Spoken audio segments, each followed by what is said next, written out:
જય જવાન, જય જવાન, જય જવાન, ઇન્કલાબ, ઇન્કલાબ. ધન્યવાદ. આજની સોનગઢની પાવન ધરતી પર કિસાન મહાપંચાયતમાં ઉપસ્થિત આમ આદમી પાર્ટીના મહામંત્રી એવા મનોજભાઈ સોરઠિયા, દક્ષિણ ઝોનના પ્રભારી એવા રામભાઈ દડોક, મહાનગરપાલિકા સુરતના વિપક્ષના નેતા એવા પાયલબેન સાકરિયા, તાપી જિલ્લાના આમ આદમી પાર્ટીના પ્રમુખ એવા મહેન્દ્રભાઈ, સાથે આમ આદમી પાર્ટી પ્રદેશના યુવા અધ્યક્ષ એવા બ્રિજરાજભાઈ સોલંકી, સાથે માંડવી, મહુવા,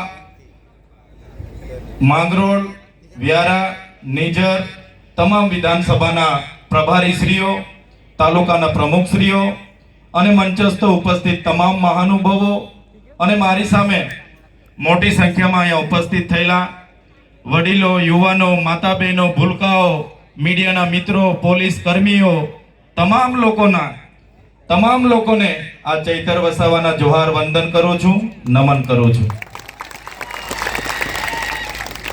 સાથીઓ, આપણે બધા ગર્વથી મેરા દેશ મહાન, મેરા ભારત મહાન એટલા માટે કહી શકીએ છીએ કે આ દેશ એક કૃષિ પ્રધાન દેશ છે. આ દેશ એક ખેડૂતોનો દેશ છે. આ દેશ કોઈ મોદી કે અમિત શાહના બાપનો નથી, અમારા ખેડૂતોનો દેશ છે. જ્યારે આ જગતનો તાત પોતાના પરિવાર સાથે આખું વર્ષ ખેતીમાં કાઢી મહેનત કરે છે, એ ચાહે વરસાદનો દુકાળ હોય, અતિવૃષ્ટિ હોય, અનાવૃષ્ટિ હોય, સૂકો દુકાળ હોય, લીલો દુકાળ હોય, માવઠાનો માર હોય, કમોસમી વરસાદ હોય, ઝેરી સાપ હોય, વન્ય પ્રાણી હોય, એની ચિંતા કર્યા વગર મહેનત કરે છે. મોગા મોગા બિયારણો, મોગા દવાઓ, મોગી ખાતરો લાવીને નાખે છે. અને જ્યારે પાક કાઢીને જ્યારે પાક પાકી જાય છે ત્યારે આપણામાં કહેવત છે એ પ્રમાણે ઢોર ખાય, મોર ખાય, ચોર ખાય અને પછી વધે. ખેડૂત જ્યારે ઘરે લાવે, પોતાનું ભાણું ભરે અને જ્યારે વેચવા માટે બજારમાં નીકળે છે ત્યારે આ ભારતીય જનતા પાર્ટીની નીતિ તમે જોઈ લો. આ ભારતીય જનતા પાર્ટીની સરકારમાં ખેડૂતોને પોતે પકવેલા ભાવ, પોતે પકવેલા પાકના ભાવ નક્કી કરવાનો અધિકાર નથી. ત્યારે આ ઉદ્યોગપતિની સરકારોને આ મંચ પરથી હું કહેવા માંગુ છું, આવનારા દિવસોમાં જગતના તાત આ અમારા ખેડૂતો તમને 2027માં ગુજરાતમાંથી ઉખેડીને ફેંકી દેવાના છે. સાથીઓ, એક બાજુ ઉદ્યોગપતિઓના સંસદના આંકડાઓ બહાર આવ્યા, એમાં દેશના ઉદ્યોગપતિઓના 16 લાખ કરોડ રૂપિયા આ સરકારોએ માફ કર્યા. અને જ્યારે આજે ખેડૂતોને જ્યારે 2 લાખની લોનની વાત હોય, એની જમીનો જપ્ત કરવામાં આવે, એના ઘર જપ્ત કરવામાં આવે, એમની પ્રોપર્ટી જપ્ત કરવામાં આવે, ત્યારે આપણે બધાએ સમજી લેવાની જરૂર છે કે આ આપણી સરકાર નથી. આ સરકારે અદાણી અંબાણીથી ચાલતી સરકાર છે. એની સામે આપણે ઉતરવાની તૈયારી બતાવી દેવી પડશે. સાથીઓ, આ દેશ ડોક્ટર બાબા સાહેબ આંબેડકરે બનાવેલા બંધારણથી ચાલવો જોઈએ. જયપાલસિંહ મુંડા આદિવાસી સમાજના સભ્યએ આદિવાસી માટે કરેલા પ્રાવધાનથી ચાલવો જોઈએ. પણ 30 વર્ષના ભારતીય જનતા પાર્ટીના શાસનમાં આદિવાસીઓને મળેલા સંવિધાનિક અધિકારોનો અમલ નથી થયો. ગુજરાતમાં અનુસૂચિત 5 આજ દિન સુધી લાગુ કરવામાં નથી આવી. ત્યારે જો આવનારા દિવસોમાં જો આ ભારતીય જનતા પાર્ટીની સરકાર અંબાજીથી ઉમરગામ સુધીના વિસ્તારોમાં અનુસૂચિ 5 લાગુ નહીં કરશે તો એનો બદલો હવે આપણે આવનારી 2027ની વિધાનસભામાં લેવાનો છે, ને એના માટે બધાએ તૈયાર થઈ જવાનું છે. એક બાજુ આસામ, સિક્કિમ, મેઘાલય, ત્રિપુરા, નાગાલેન્ડ, મિઝોરમ ત્યાં અનુસૂચિત 6 લાગુ છે. 1950 જ્યારે બંધારણ અમલમાં આવ્યું અને અનુસૂચિત 6 એ તમામ રાજ્યોમાં લાગુ કરવામાં આવી અનુસૂચિત 5 ગુજરાતમાં આજ દિન સુધી લાગુ નથી કરવામાં આવી, ત્યારે એ રાજ્યોને આજે પ્રાવધાન છે, ત્યાંના આદિવાસી સમાજને સ્વતંત્ર હક અધિકારો મળ્યા છે. ત્યાં વિસ્તારમાં બંધારણની કલમ 371 એ અંતર્ગત નાગાલેન્ડમાં એવી સ્પેશિયલ પ્રાવધાન છે. બંધારણની કલમ 371 જી અંતર્ગત મિઝોરમમાં સ્પેશિયલ પ્રાવધાન છે. બંધારણની કલમ 371 એફ અંતર્ગતમાં ત્રિપુરામાં સ્પેશિયલ પ્રાવધાન છે. ત્યાં કોઈ પણ ગ્રામ સભાની પરવાનગી વગર, કોઈ પણ પબ્લિક સુનાવણી વગર કે વ્યક્તિની પરવાનગી વગર કોઈ પણ પ્રોજેક્ટ નાખી નથી શકાતો. ત્યાં વડાપ્રધાને આવવું હોય, રાષ્ટ્રપતિએ આવવું હોય, દેશના મુખ્યમંત્રી આવવું હોય કે રાજ્યના સીએમ મુખ્યમંત્રી આવવું હોય તો ગ્રામ સભાની પરવાનગી પહેલી લેવી પડે છે, પછી વડાપ્રધાનને ત્યાં સભા કરવાની પરવાનગી મળે છે. ત્યારે આપણે અનુસૂચિ લાગુ નથી અને એના લીધે તમે જોયું હશે 1972 માં જ્યારે ઉકાઈ જળાશય આવ્યો, ઉકાઈ જળાશયમાં આપણા ગામડા ખાલી કરી દેવા પડ્યા, પોલીસનો ઉપયોગ કરવામાં આવ્યો, વિસ્થાપિત કરવામાં આવ્યા અને આપણા લોકો પોતાના મૂળ ગામમાંથી, પોતાની જમીનોમાંથી, પોતાની સંસ્કૃતિ, સમાજ અને પ્રકૃતિ સાથેથી છિન્ન ભિન્ન થઈ ગયા. આજે વિસ્તારમાંથી મેં રેલી સ્વરૂપે બધાને મળતો આવ્યો. મારી માતાઓ રડતી હતી, મારા વડીલો રડતા હતા, ત્યારે મેં તમામ લોકોને આહવાન કરું છું, હવે રડવાની, હવે જિંદાબાદ મુર્દાબાદ કરવાની, હવે લડેંગે જીતેંગે કરવાની એ સમય નથી. હવે આ લોકોને સત્તામાંથી ઉખાડી દેવાનો સમય છે.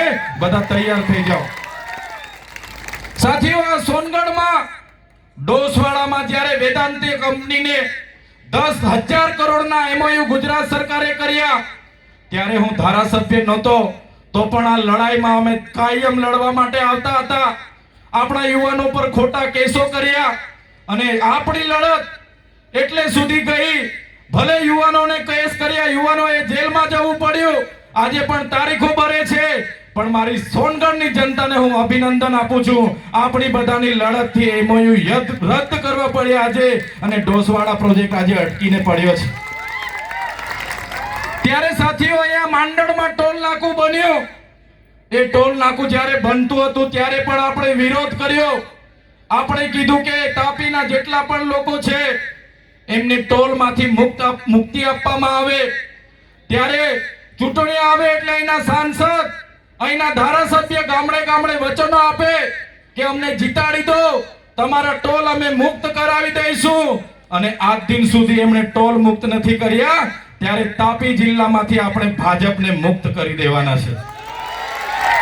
તાપી જિલ્લાને આપણે ભાજપ મુક્ત કરી દઈશું, કેમ કે એમણે વચનો નથી પાડ્યા. અને આજે પણ અમારો કોઈ પણ ખેડૂત શાકભાજી લઈને સુરત માર્કેટમાં જાય એની સાથે ટોલ વાળા હેરાનગતિ કરે છે, ત્યારે એમને હવે ક્યારે માફ નથી કરવાના.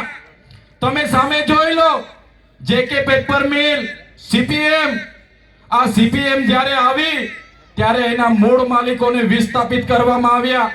એમને કહેવામાં આવ્યું કે આ CPM માં તમારા છોકરાઓને પણ અમે કોઈ પણ ઇન્ટરવ્યુ વગર કાયમ માટે નોકરી આપીશું. તમે મને બતાવો કેટલા લોકો અહીંયા CPM માં કાયમી નોકરી કરે છે? કોઈ? આપણને નોકરી મળી ગઈ છે? ત્યારે CPM અને JK પેપર લિમિટેડ જ્યારે આ સરકારે સ્થાપી છે અને બહારના લોકો 2 મહિનામાં પરમેનન્ટ થઈ જાય, અમારા લોકોને 10 વર્ષ સુધી મજૂરી કરાવે, 12 કલાક કામ કરાવીને શોષણ કરે, ત્યારે મારા યુવાનોને આહવાન કરું છું, આવનારા દિવસોમાં જરૂર પડશે તો આપણે CPM માં બી જઈશું અને જરૂર પડશે સ્થાનિકોને રોજગાર નહીં મળે એ CPM પણ બંધ કરવાની એમને ફરજ પાડી દઈશું. સાથીઓ, ઉકાઈ ડેમમાં જ્યારે થર્મલ પાવર આવ્યું, આપણા લોકો પર જમીનો માંગી, આપણા લોકો અભણ હતા, અજ્ઞાન હતા, બંધારણની જાણ નહોતી, પેસા એક્ટની જાણ નહોતી, અનુસૂચિ 5 ની જાણ નહોતી. એમણે કીધું કે આ ફોરેસ્ટની જમીન છે, ફોરેસ્ટ વાળાએ દમન કર્યું, લાઠીચાર્જ કર્યો અને આપણા લોકોને ત્યાંથી વિસ્થાપિત કરી દીધા.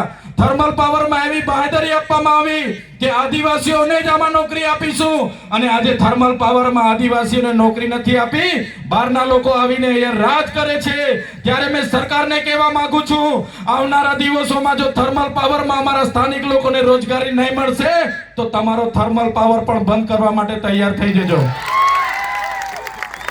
સાથીઓ, અહીંયા અણુ મથક જ્યારે બન્યું અણુ મથક માટે જમીનોની જરૂર પડી અને આજુબાજુના બધા જ ગામોને વિસ્થાપિત કરવામાં આવ્યા, ત્યારે પણ આપણા લોકો ભણેલા નહોતા, અભણ હતા. બંધારણનું જ્ઞાન નહીં હોવાથી રાતોરાત પોલીસનો ઉપયોગ કરીને અણુ મથકની જમીનો બધી મૂળ માલિકો પરથી પડાવી લીધી. આજે અણુ મથક કાકરાપાડ બનાવ્યું, એમાં પણ એમણે બાહેધરી આપી છે, લેખિતમાં આપ્યું છે કે જેટલા પણ લેન્ડ લૂઝરો છે, જેની પણ આમાં જમીન જાય છે, એ લોકોને પહેલા રોજગારી આપીશું અને એ લોકોને કાયમી રોજગારી આપીશું, પરમેનન્ટ કરીશું. અને એ વચન પણ આ ગુજરાત સરકારે પાડ્યું નથી. આવનારા દિવસોમાં અણુ મથક પર પણ આપણે ઘેરાવો કરવાનો થશે, એ ઘેરાવો પણ આવનારા દિવસોમાં આપણે કરીશું. ત્યારે આ બધી વાત મારે એટલા માટે તમને કહેવું પડે, વ્યારા ખાતે તાપી જિલ્લાની એકમાત્ર ખેડૂતોની સુગર હતી. એમાં આપણા આદિવાસી ખેડૂતો થોડી ઘણી શેરડી પકવતા હતા અને એ સુગરમાં શેરડી નાખવા જાય, એ સુગરના માલિકોએ, એ સુગરના પ્રમુખ મંત્રીઓએ, ડિરેક્ટરોએ, બધા ભાજપના માણસોએ બધા પૈસા ખાઈ ગયા. આજે ખેડૂતોને 1 રૂપિયો મળ્યો નથી અને એ સુગર ભાજપના પ્રદેશના એક નેતાએ બારોબાર ટેન્ડર પાડી દીધું અને મહારાષ્ટ્રના એક વ્યક્તિને એ સુગર વેચી દીધી છે. ત્યારે મહારાષ્ટ્ર વાળાને, એ ભાજપના પ્રદેશના નેતાને પણ અમે કહેવા માંગીએ છીએ, સુગર વારિયામાં છે, વ્યારા અમારી હસ્તી છે, બસ્તી છે, અમારો વિસ્તાર છે. જે પણ મહારાષ્ટ્રથી આવશે કે તમારો માણસ આવશે, સુગરમાં ઘૂસવા નહીં દે. અમારા ખેડૂતોની સુગર છે, અમારા ખેડૂતોની સુગર છે. આજે વ્યારામાં માત્ર એક હોસ્પિટલ, કોઈ નિઝરથી બીમાર પડે, કુકરમુંડાથી બીમાર પડે, ઉચ્છલથી બીમાર પડે, સોનગઢથી બીમાર પડે, એકમાત્ર સિવિલ હોસ્પિટલ વ્યારામાં હતી. અને આ ભાજપની સરકારે એ સિવિલ હોસ્પિટલને પીપીપી મોડલના ધારાધોરણ મુજબ ખાનગી કંપનીને આપવાના એમઓયુ કરી નાખ્યા. આપણે બધાએ ખૂબ વિરોધ કર્યો, છતાં સરકારે પોલીસનો ઉપયોગ કરીને આપણી સાથે ઘર્ષણો પેદા કર્યા અને એ હોસ્પિટલ આજે એમઓયુ કરીને પીપીપી મોડલમાં જ્યારે ટોરેન્ટોને આપી દીધી છે, ત્યારે એ કંપની, એ ચાહે ટોરેન્ટો હોય, ઝાયડસ હોય કે કોઈ પણ હોય, રિલાયન્સ હોય, અદાણી હોય કે અંબાણી હોય, આવનારા દિવસો હોસ્પિટલો માટે આમ આદમી પાર્ટી લડશે. એના માટે આવનારા દિવસોમાં લડવાની છે ને લડવાની છે.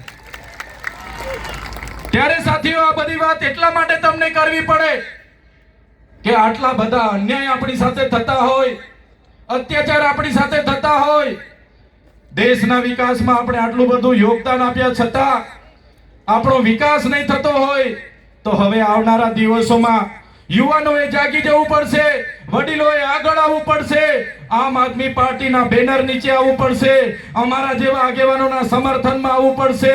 તમારે તાલુકા જિલ્લામાં લડવું પડશે, તમારે વિધાનસભામાં લડવું પડશે, રાજનીતિમાં આવવું પડશે અને આ ભાજપની સરકારને આપણે બધા સાથે મળીને ઉખાડીને ફેંકી દેવું પડશે. આઝાદીના 78 વર્ષ થઈ ગયા. અમૃત મહોત્સવ માટે કરોડો રૂપિયાનું બ્રાન્ડિંગ કરે, ગૌરવ યાત્રાઓ કાઢે, વિકાસ મહોત્સવો કાઢે.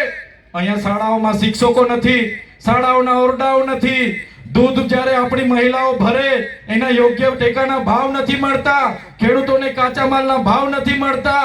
ત્યારે આ ભાજપની સરકાર માત્ર ને માત્ર ગુજરાતમાં ભય અને ભ્રમ અને ભ્રષ્ટાચારથી રાજ કરે છે. મારા સાથીઓ, મારા યુવાનો, આ લોકોની રાજનીતિને બદલવા માટે તમારે આગળ આવવું પડશે. ત્યારે સાથીઓ, આગળ મનોજભાઈએ કીધું એટલે વધારે લાંબી વાત હું દોહરાવવા નથી માંગતો, પણ જ્યારે આ સરકાર સામે અમે મનરેગાના કૌભાંડ ઉજાગર કરીએ, નલ સે જલના કૌભાંડ ઉજાગર કરીએ, જમીન સંપાદન અટકાવીએ, જળ જંગલ જમીન આદિવાસીઓના અધિકારો બચેની વાત કરીએ, સંવિધાનિક અધિકારોની વાત કરીએ, સામાજિક અધિકારોની વાત કરીએ, ત્યારે આ ભાજપની સરકારને ગમતું નથી. અમને પણ 2 વખત જેલમાં નાખ્યા, દબાવવામાં આવ્યા, ડરાવવામાં આવ્યા. ત્યારે આ ભાજપની સરકાર